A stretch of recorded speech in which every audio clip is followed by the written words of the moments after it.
Thank you very much for tuning in to this video. एक बार फिर से आपका बहुत बहुत स्वागत है। देखिए, ग्रामर आपको आती है, इंग्लिश समझ में आती है, लेकिन बोलते समय सेंटेंसेस नहीं बनते या वर्ड्स याद नहीं आते। इस सेशन को आप देखिए मेरे साथ में, प्रॉब्लम आपको समझ में आ जाएगी, सॉल्यूशन भी यहाँ पर मिल जाएगा। एक छोटा सा कॉन्वर्सेशन है हस्बैंड वाइफ के बीच में, तो यहाँ पर हर सेंटेंस को हम कम से कम 3 तरीके से बनाएंगे ताकि सेंटेंसेस का फॉर्मेशन समझ में आ जाए। हर सेंटेंस का ग्रामर साथ के साथ डिस्कस करेंगे। So I be sharing my screen with you. Screen में आपके साथ में शेयर कर देता हूं। आप अपनी इंग्लिश को टेस्ट करिए कि ये छोटे छोटे एक्सप्रेशंस आप नेचुरली इंग्लिश में बोल पा रहे हैं या नहीं बोल पा रहे हैं। जैसे कि दो कुत्ते एक दूसरे की तरफ पीट करके बैठे हैं। दो कुत्ते एक दूसरे की तरफ पीट करके बैठे हैं। देखिए, इसमें ना वर्ड ऑर्डर भूल जाइए, बिल्कुल शब्दों को भूल जाइए, इमेज बनाइए माइंड में। एक कुत्ते का मुंह इधर है, दूसरे का इधर है। कितने तरीके से कह सकते हैं? एक सिंपल आप कह सकते हैं, the two dogs are sitting, दो कुत्ते बैठे हुए हैं, विद देयर बैक्स, पीठों की बात कर दी हमने यहाँ पर, विद योर बैक्स कह दिया है। So two dogs are sitting with your backs to each other, एक दूसरे की तरफ उनकी पीठें हैं। So two dogs are sitting with your backs to each other. अब इसमें एक छोटा सा कंफ्यूजन है। मान के चलिए हमने यहाँ पर कहा है टू, हम यहाँ पर टूवर्ड्स कह सकते हैं, ऐसे कह सकते हैं, the two dogs are sitting with your backs towards each other. Technically ठीक है, अंडरस्टैंडेबल है सेंटेंस, लेकिन टूवर्ड्स जो है वो एक्चुअल में हम वर्ड तब इस्तेमाल करते हैं जब हम किसी दिशा में मूवमेंट की बात कर रहे होते हैं। I am going towards the temple, I am coming towards you, मैं तुम्हारी तरफ आ रहा हूं। राइट, तो जब हम मूवमेंट की बात करेंगे तो टूवर्ड्स कह देंगे। तो यहां पर टू कह देना अप्रोप्रिएट है, टूवर्ड्स कह देते हैं, वो भी करेक्ट है, बट टू ज्यादा बेटर है यहाँ पर। Right, so the two dogs are sitting with backs to each other. और एक और तरीके से इस बात को कह दीजिए, the two dogs are sitting facing opposite direction. The two dogs are sitting facing opposite direction. तब भी आपने इमेज वही बनाई कि दोनों दूसरी दूसरी दिशा में देख रहे हैं। The two dogs are sitting facing, face कर रखा है उन्होंने किस तरफ? Two dogs are sitting facing opposite directions to each other. और जोड़ दीजिए इसमें, अगर कहीं एक दूसरे की विपरीत दिशा में मुंह करके बैठे हुए हैं, the two dogs are sitting facing opposite directions to each other कहेंगे, फ्रॉम ईच अदर नहीं कहेंगे यहाँ पर। तो ये छोटी छोटी चीजें जो है ना, ये सेंटेंसेस जब आप सुनेंगे तभी समझ में आएंगे। इनको सीखने का बस तरीका यही है, listen to the sentences as much as you can, जितना हो सके उतना सुनिए, प्रीपोजिशन पे जोर दीजिए। जैसे यहाँ पर हमने कह दिया बैक टू ईच अदर, एक और कॉमन एक्सप्रेशन है, आप ऐसे भी कह सकते हैं बहुत शॉर्ट में। एक नेचुरली नेटिव इंग्लिश स्पीकर इस सेंटेंस को कहेगा तो सिंपल कह देगा, two dogs are sitting back to back, two dogs are sitting back to back. तब भी इमेज वही बन जाएगी, बैक टू बैक बैठे हुए, यानी कि एक दूसरे की तरफ पीट करके बैठे हुए हैं, कॉमन एक्सप्रेशन है। नाउ इस बात को बोल के देखिए, काला वाला कुत्ता ज्यादा गुस्सैल लग रहा है। तो तुरंत बोलने से पहले ना सोचना पड़ता है कि हम कहना क्या चाह रहे हैं। यहां पर देखिए वर्ड है ज्यादा, काला वाला कुत्ता जो है वो ज्यादा गुस्सैल लग रहा है। यहाँ पे कर रहे हैं कंपेयर, तो या तो हम मोर कहेंगे या ई आर कहेंगे। एक बहुत इंपॉर्टेंट चीज है इसमें समझने वाली, जैसे कि the black one looks more aggressive, compare कर रहे हैं तो मोर कह रहे हैं, लेकिन बहुत सारे वर्ड्स ऐसे होते हैं जिनके साथ ई आर नहीं लगाया जा सकता, केवल वहीं पर हम मोर लगाते हैं। बहुत सारे वर्ड्स ऐसे होते हैं जिनके साथ ई आर लग सकता है, तो वहां पर मोर नहीं कहेंगे, दोनों चीजें साथ में नहीं कही जाएंगे। जैसे कि द ब्लैक डॉग सीम्स एंग्रियर, तो यहां पर जब मैंने ई आर लगा दिया इसके साथ में, तो फिर मैं मोर एंग्रियर नहीं कहूंगा। ई आर का मतलब ही है मोर। जैसे कि मैं ये कहूं he is taller than me, मुझसे लंबा है, मैं ऐसे नहीं कहूंगा he is more taller. Right, अगर मैं कहूं वो मुझसे ज्यादा हैंडसम है तो हैंडसमर नहीं कहेंगे, तो मैं कह दूंगा he is more handsome than me. तो ये छोटी छोटी चीजें याद रखनी है कि मोर कह दिया है तो फिर आप ई आर नहीं लगाएंगे, और जिस सेंटेंस में जिस वर्ड के साथ आप ई आर फिट कर पा रहे हैं तो वहां पर फिर मोर नहीं कहेंगे। राइट, अब इसी चीज को एक और तीसरे तरीके से कहते हैं, कंपेयर कर रहे हैं, काला वाला कुत्ता ज्यादा गुस्सैल लग रहा है, एग्रेसिव वर्ड यूज कर लिया, एंग्रियर भी कह दिया। The black one looks like it has a bad temper. Temper word जो है ना, वो एक्चुअल में हम किसी के इमोशनल स्टेट की बात करते हैं, स्पेशली गुस्से के टर्म में। तो जब आपने टेम्पर कहा तो आपने उसके गुस्सा होने का एक, कितनी जल्दी गुस्सा होता है, कितनी देर से गुस्सा होता है, इसकी बात करिए। टेम्पर का मतलब है इमोशनल स्टेट। जैसे किसी व्यक्ति के बारे में ये कहा जा सकता है, शी हैज अ काम टेम्पर। टेम्पर जब कहा, शी हैज अ काम टेम्पर जब आपने कहा तो आपने इमोशनल स्टेट बताई उसकी कि जल्दी गुस्सा नहीं करती है, गुस्सा होने का जो स्टेट है वो काम है उसका। सो शी हैज अ काम टेम्पर। राइट, जैसे कई बार कह देते हैं डोंट लूज योर टेम्पर, यानी कि अपने गुस्से की अवस्था में मत जाओ। ये जो आपका गुस्से को मेंटेन करने की जो इमोशनल स्टेट है, don't lose it, don't lose your temper.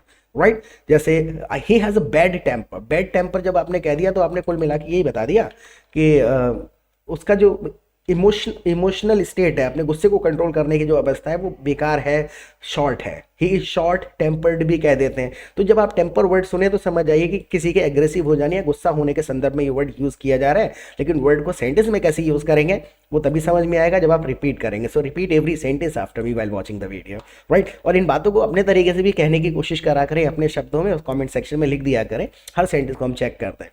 ये वही कुत्ता है जिसने बच्चे को काटा था। अब देखिए बिल्कुल सिंपल सा सेंटेंस है, ये वही कुत्ता है जिसने बच्चे को काटा था। So this is the same dog that bit the child. This is the same dog that bit the child, जिसने कुत्ते को काटा था, ये वही है। अब इतना सुनकर के वाइफ ने कह दिया, हाँ वाइफ का भी थोड़ा इन्वॉल्वमेंट है यहाँ पर, नहीं ये वो नहीं है। वाइफ ने कहा नहीं ये वो नहीं है। आप एक सिंपल तरीके से कही नो दैट्स नॉट हिम। देखिए यहाँ पर हमने कह दिया है him, no that's not him. तो जानवरों के लिए भी हिम और हर कह देना काफ़ी ज़्यादा कॉमन है। ऐसा कोई भी रूल नहीं है कि नॉन लिविंग थिंग के साथ इट लगेगा, लिविंग थिंग के साथ दिस लगेगा। बहुत कॉमन है, यूज़ करा जाता है। जब आप उसके जेंडर को जानते हैं किसी जानवर के, तो ही और शी या हिम या हर कह देना काफ़ी ज़्यादा कॉमन है। नो दैट्स नॉट हिम, ये वो नहीं है। दूसरे तरीके से no that's not the one, ये वो वाला नहीं है। वन कह दिया आपने, so which one do you need, कौन सा वाला चाहिए। तो वन जब हम यूज कर लेते हैं किसी सेंटेंस में तो वन मतलब हो जाता है वाला, ये वो वाला नहीं है। No that's not the one, ये वो वाला नहीं है।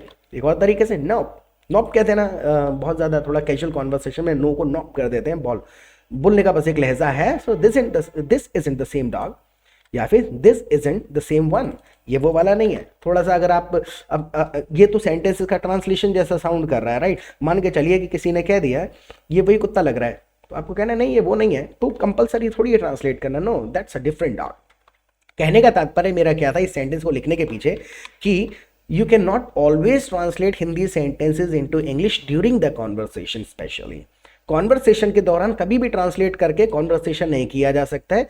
आपको नेचुरली रिस्पॉन्ड करना आना चाहिए। और अगर आपको इंग्लिश समझ में आती है तो अब आपको ज़्यादा डीप डाइव नहीं करना है ग्रामर में, अब आपको ज़रूरत है सेंटेंसेस के स्ट्रक्चर सीखने की। और उसके लिए अगर आप हमारे चैनल पे पहली बार आए तो प्लीज़ चैनल को सब्सक्राइब कर लीजिएगा, क्योंकि 500 से ज़्यादा वीडियोस ऑलरेडी अवेलेबल है हमारे चैनल पे, जिसपे हमने कॉन्वर्सेशन प्रैक्टिस सेशंस अपलोड करे हुए हैं और हर सेंटेंस का ग्रामर और अल्टरनेटिव्स बहुत अच्छे तरीके से समझाए हुए हैं। पहली बार वीडियो देख रहे हैं तो सब्सक्राइब कर लीजिए और चैनल को एक्सप्लोर करिएगा, you will love those videos.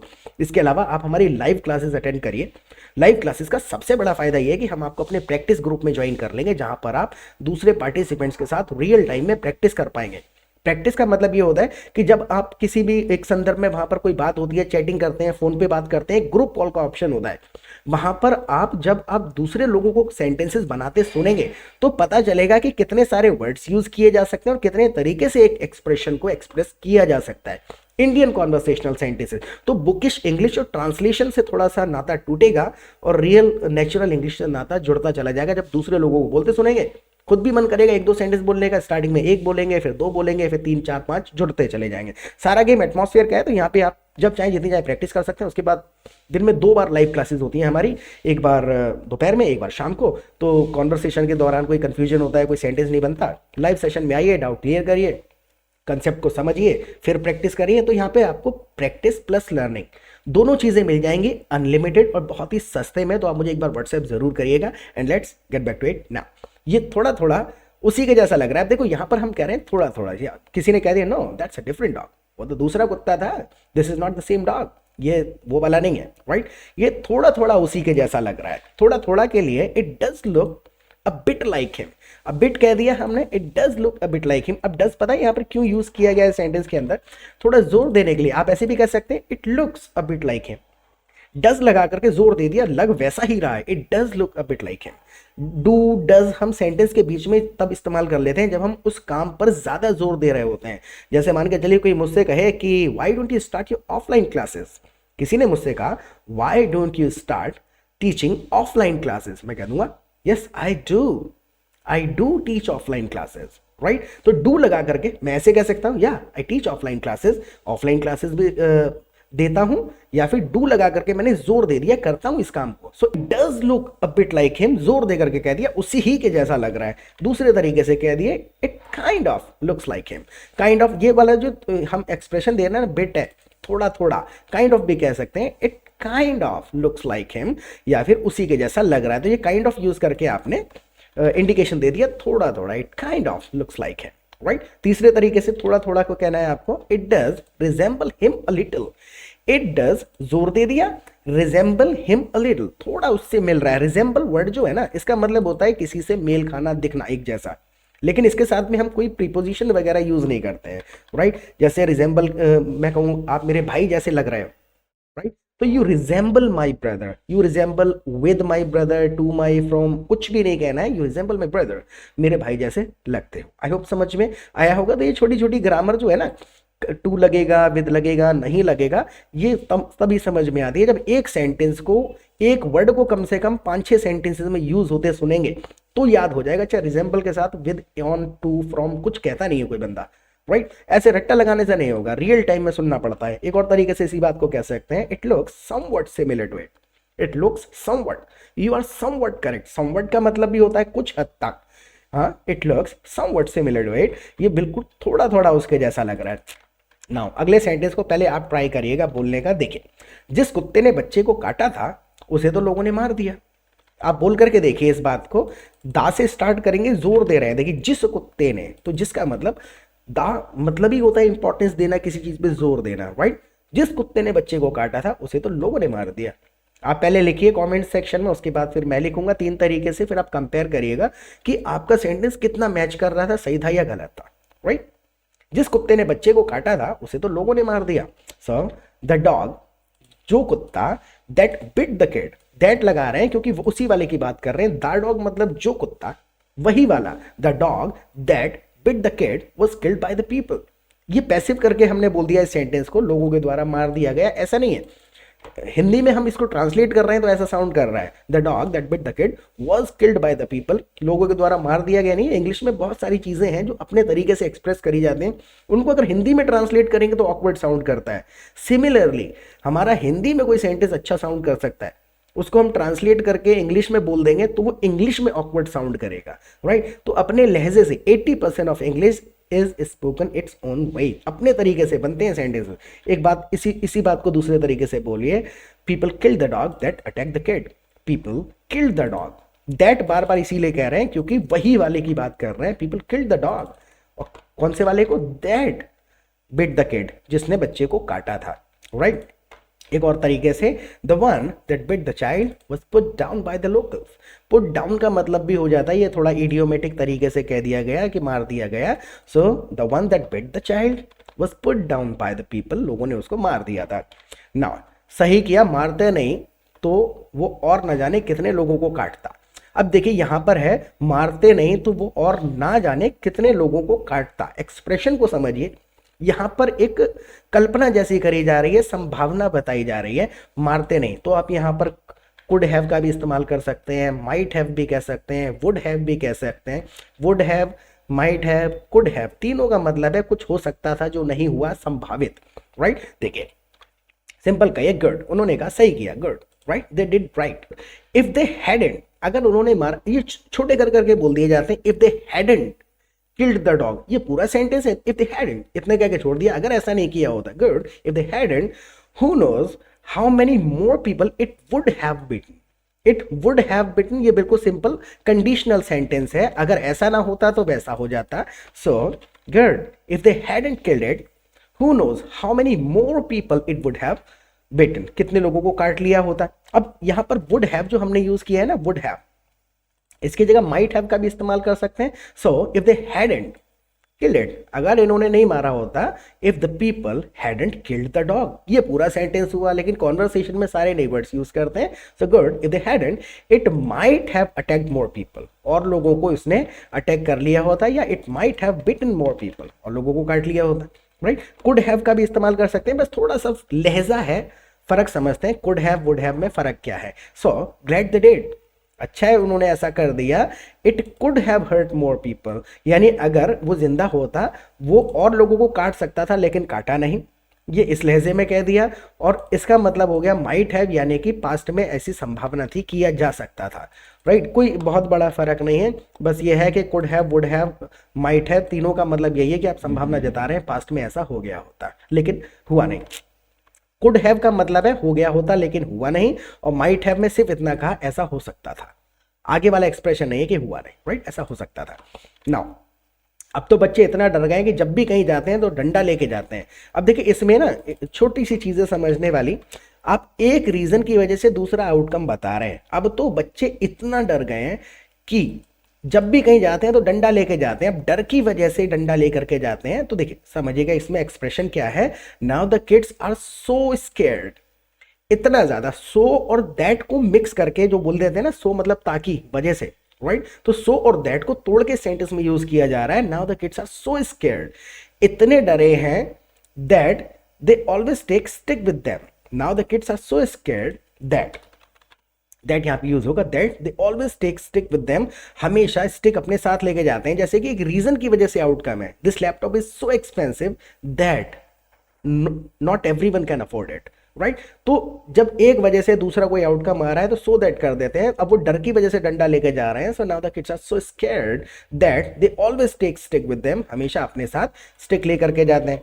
अब इसी चीज को एक दूसरे तरीके से बोलते हैं, वर्ड ऑर्डर देखिए ग्रामर बदल के, जैसे कि the kids are terrified, scared भी कह दिया है, टेरिफाइड भी कह दिया है, दोनों का मतलब है। फ्राइटेंड भी कह सकते हैं, kids are so frightened, kids are frightened भी कह सकते हैं, वो भी डरा हुआ ही है। So the kids are terrified, they don't go anywhere without a stick now, यानी कि बच्चे अब बिना डंडे के कहीं नहीं जाते, डंडा लेकर के ही जाते हैं। एक बात एक और तरीके से बोल देते हैं, दे आर सो फ्राइटेंड, बहुत डरे हुए हैं, that they carry stick whenever they step out, whenever they step out and they carry a stick, they take a stick with them। ये सारे के सारे ऑल्टरनेटिव्स जो हैं ये कॉन्वर्सेशन में बहुत ज़्यादा ज़रूरी हैं, और ये हमें समझ में तभी आएंगे जब हम 10 लोगों को बोलते सुनेंगे, तो वो 10 लोग हमको सिखाएंगे। कोई कह देगा they always take stick with them, कोई कह देगा they always carry stick with them, they always have a stick on them.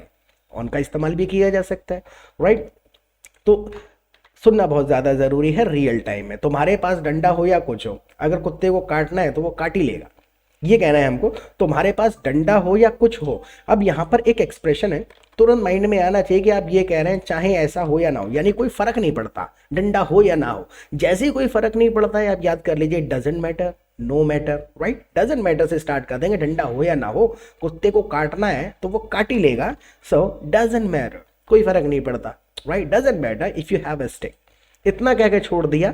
इस सेंटेंस को फिर और अगर कंप्लीट करें तो इन सेंटेंसेस को समझने के ना लाइव क्लास में जब आप आएंगे तो मैक्सिमम क्वेश्चंस ऐसे होते हैं जो लोगों को ऑलरेडी पता होते हैं, बस कंफ्यूज्ड होते हैं, right. So doesn't matter if you have a stick, incomplete sound कर रहा होगा, पूरा कर दीजिए। Doesn't matter if you have a stick और नॉट, और नॉट की एक्चुअल में जरूरत नहीं होती। जब आप इफ या वेदर लगा देते हैं, दो चॉइसेस की बात कर रहे होते हैं, तो कंपलसरी नहीं होता है कि आप दूसरा ऑप्शन भी बोलें। वेदर और इफ से सामने वाला खुद समझ जाता है, right. So doesn't matter if you have a stick, if a dog wants to bite it will, अगर काटना चाहेगा, काटना होगा तो काट ही लेगा। If a dog wants to bite it will, काट ही लेगा।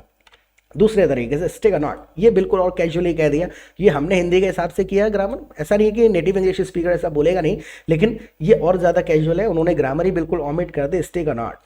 Doesn't matter if you have a stick or not, right? So stick or not, a dog that wants to bite won't stop, won't avoid it, won't miss the chance, right? तो ये सारे के सारे expression है। एक sentence और बोलते हैं, लास्ट सेंटेंस है, खुद को ट्राई करिएगा। नॉर्मल कुत्ते कभी किसी को नहीं काटते, वो कुत्ता बौराया हुआ था जिसने बच्चे को काटा था। बौराया हुआ जो होता है ना, एक्चुअल में हम टेम्पर वर्ड भी यूज कर सकते हैं, पागल भी कह सकते हैं, मैड भी कह सकते हैं, लेकिन बौराए हुए को एक्चुअल में कहते हैं रैबिड, RABID। रेबीज जो इंजेक्शन वगैरह लगता है वो वहीं से आता है। रैबिड का मतलब ही होता है एग्रेसिव, शॉर्ट टेम्पर्ड, बहुत गुस्सैल अगर कोई हो जाता है, पागल जैसा हो जाता है। सो नॉर्मल कुत्ते कभी किसी को नहीं काटते, वो कुत्ता बौराया हुआ था जिसने बच्चे को काटा था। एक तरीके से कहिए, normal dogs don't attack people, normal dogs never attack people. भी छोटी छोटी चीज़ें हैं जो सुनते समय शायद नहीं दिमाग में आती हो, या उधर गौर नहीं जाता हो, ध्यान नहीं जाता हो। अटैक वर्ड कर रहे हैं तो टू वगैरह कुछ भी नहीं कह रहे हैं। Normal dogs never attack people, attack on people, to people, कुछ भी नहीं कह रहे हैं, right. So normal dogs never attack people. That one had gone mad, पागल हो गया था। देखिए मैं बार बार क्यों रिपीट कर रहा हूँ कि रियल टाइम में प्रैक्टिस करना है, क्योंकि ना ये चीज़ें हमें कैसे समझ में आती हैं, मैं अपने एक्सपीरियंस से आपको बता रहा हूँ। जब सारा गेम एटमॉस्फेयर का है, जब आप बार बार इन वर्ड्स को यूज होते हुए सुनेंगे तो समझ में आएगा, अच्छा यार अटैक के साथ टू फ्रॉम कोई कुछ कहता नहीं है, right. So normal dogs never attack people, that one had gone mad, had gone mad पता है क्यों कह रहे हैं? अगर मैं यहाँ पर कह दूं that one was mad, had gone mad और वॉज मैड में फर्क क्या हो गया? देखो, जब मैंने कहा दैट वन वॉज मैड तो मैं उसके ऑलरेडी पागल होने की बात बता रहा हूं कि पहले से ही वो पागल था। लेकिन मैं यहां पर ये कह रहा हूं पहले तो ठीक था, that one had gone mad यानी पहले नहीं था, उसके बाद पागल हुआ, राइट। और वॉज मैड जब मैंने कहा तो मैं ये बताने की कोशिश कर रहा हूं कि मेरी नज़र में हमेशा से ही मैंने उसको पागल ही देखा था। आई होप समझ में आ गया होगा। तो हैज़ लगा रहे हैं तो डेफिनेटली इस हैड लगा रहे हैं, हैज़ लगा रहे हैं, इससे भी थोड़ा सा इंडिकेशन जा रहा है कि पहले से नहीं था। और गो वर्ड यूज़ करा ही जाता है किसी की अवस्था को चेंज करने के लिए, राइट। डोंट गो मैड, पागल मत बनो अब, right. Don't go mad, right. Don't go crazy, right. He went crazy when he heard the news. तो ये बहुत सारे के सारे वर्ड्स हैं। गो का मतलब भी हो जाता है अवस्था चेंज हो जाना। एक लास्ट तरीके से बोल देते हैं सेंटेंस को, dogs don't attack unless. Unless कह रहे हैं, अनटिल भी कह सकते हैं। अनलेस है, दोनों में बहुत ज़्यादा फर्क नहीं है। अनटिल मतलब टाइम की बात कर रहे हैं, अनलेस मतलब कोई एक्शन कोई कॉज करे इसलिए होता है। So dogs don't attack unless something is wrong, जब तक कोई परेशान ना करे। Dogs don't attack people unless something is wrong. That one was rabbit, वो वाला जो था दैट वन वॉज रैबिट, वो बोराया हुआ था। बोराया हुआ एक्चुअल में इसका लिटिल ट्रांसलेशन है rabbit, right. That one was mad, वो पागल था, राइट। तो इस सेशन के बारे में आप मुझे फीडबैक दीजिएगा कि इससे कंफ्यूजन हुए या थोड़े से डाउट्स क्लियर हुए हैं।